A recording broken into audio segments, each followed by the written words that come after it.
ఆదియుం మందము. ఓం అరుణాచలేశ్వరాయ నమః. తిరువెంబావై అనగా మేలుకొలుపు అని అర్థం.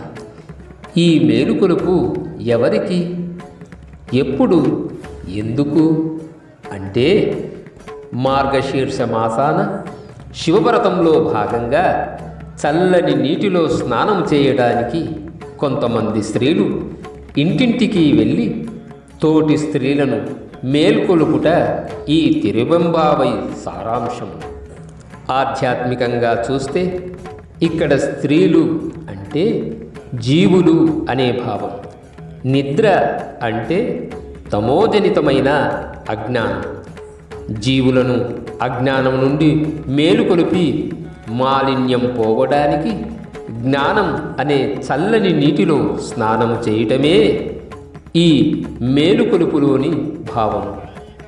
శివభక్తి పరాయణులైన స్త్రీలు శ్రవణ మనన నిధి ధ్యాసలో వారి వారి భక్తి స్థాయికి తగినట్లు ఇంటింటికి వెళ్ళి వాళ్లను మేలుకొలిపే కీర్తనలు ఇందులో పొందుపరచబడ్డాయి.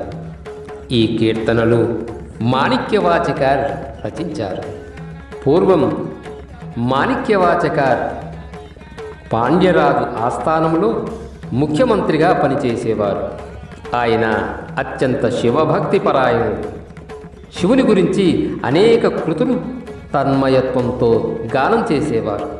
అలా గానం చేసుకుంటూ చివరకు తిల్లైనగర్ అంటే నేటి చిదంబరాన నటరాజస్వామిని దర్శించుకుంటూ అక్కడే స్థిరపడ్డాడు. మాణిక్యవాచకార్ వారి మహిమను, ఆయన గానం చేసిన కృతులను లోకానికి తెలియచేయాలన్న సంకల్పంతో సాక్షాత్తు శ్రీ నటరాజస్వామియే బ్రాహ్మణ వేషధారిగా ఒక సాయం సంధ్యా సమయములు శ్రీ మాణిక్యవాచకుల వారి ఇంటికి వెళ్ళి ఆయన కీర్తనలు గానం చేస్తుండగా వినాలన్న కోరికను వెలబుచ్చాడు.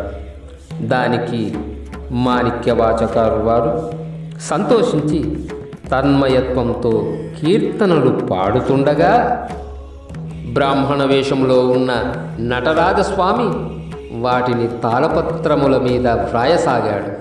గానం పూర్తయిన తర్వాత చూస్తే విప్రవేషధారి మాయమైపోయాడు. మరునాడు తెల్లవారుజామున ఆలయ అర్చకులు అక్కడ గల నటరాజస్వామి సుప్రభాత సేవకై తలుపులు తెరవగా గర్భగుడి గడప మీద చిరువాజగము అన్న పేరుతో ఒక తాళపత్ర గ్రంథం ఉంది. దాని మీద శ్రీ మాణిక్యవాచకుల వారు పాడుతూ ఉంటే తాను వ్రాసినట్లుగా తెలుపుతూ నటరాజస్వామి వారి ముద్ర ఉందట. అర్చకులు ఆశ్చర్యపడి ఆ పుస్తకమును శ్రీ మాణిక్యవాచకార్ వారికి చూపించి దానిని గురించి వివరంగా చెప్పమని కోరారు. ఆయన వారిని నటరాజస్వామి వద్దకు తీసుకువెళ్ళి ఈ గ్రంథమునకు తాత్పర్యం రచించింది ఈ నటరాజస్వామి నాయన అని చెప్పి తన్మయత్వంతో జ్యోతి రూపంలో నటరాజస్వామిలో లీనమైపోయాడు. అలా ఈ మహిమాన్వితమైన తిరువాసకం అనే గ్రంథము ఆవిర్భవించబడినది. వైష్ణవాలయాల్లో తిరుప్పావైని గానం చేసినట్లే శివాలయాల్లో తిరువెంబావై గానం చేయటం ఒక సాంప్రదాయం. తిరువెంబావైలోని 20 పాశురాల్లో మొదటి 8 పాశురాలు మేల్కొలుపు. తెల్లవారిపోతున్నా ఇంకా నిద్రిస్తున్న తమ సహచరిని ఇతర స్నేహితురాళ్ళు మేలుకొలుపుతున్నట్లు ఉంటాయి. తర్వాత వచ్చే 4 పాశురాల్లో తెల్లవారగట్ల చేసే స్నానం ప్రాధాన్యం వివరించబడింది. మిగిలిన పాశురాల్లో శివుని పాదమే జగత్తుకు ఆధారమని, ఆ దివ్యపాదాన్ని సేవించి తరించమనే ప్రబోధం ఉంటుంది.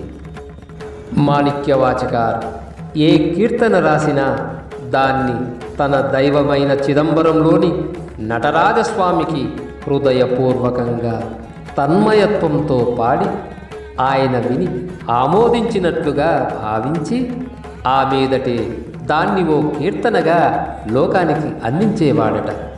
అలా పరమేశ్వరుడే ప్రథమ శ్రోత అయిన కారణంగానేమో తిరువెంబావైలోని కీర్తనలు అర్థవంతంగాను ఆనందాన్ని అందించేవిగాను ఉంటాయి.